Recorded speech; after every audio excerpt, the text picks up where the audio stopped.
आता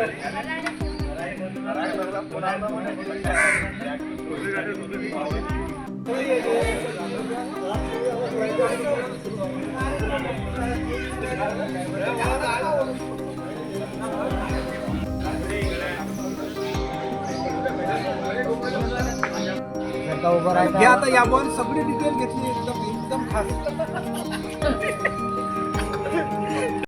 नेमका हा काय प्रकार आहे आणि किती दिवसापासून सुरू आहे आणि याच्यावर आपण प्राथमिक आरोग्य केंद्र जे आहे बोंडगाव काय उपाय केलेला आहे? 3 दिवसापासून आमच्या कार्यक्षेत्रात बोंडगाव, कालवड व कठोरा येथे अचानक केस गळती काही रुग्णांमध्ये सुरू झालेली आहे. तर आरोग्य विभागातर्फे वैद्यकीय अधिकारी, समुदाय आरोग्य अधिकारी, आरोग्य सहाय्यक, आरोग्य सेवक व आशा यांच्यातर्फे सर्वेक्षण करण्यात आलेले आहे सर्व गावाचे. त्यामध्ये बोंडगाव, कालवड व कठोरा येथे अनुक्रमे 16, 13 व 7 केस गळतीचे रुग्ण आढळून आलेले आहेत.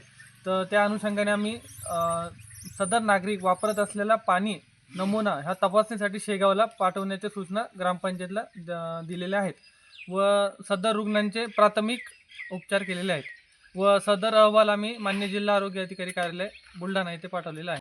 गेल्या 10 दिवसापासून माझ्या गावामध्ये एक अजब आजार पसरलेला आहे. त्याच्यात केस गळती होत आहे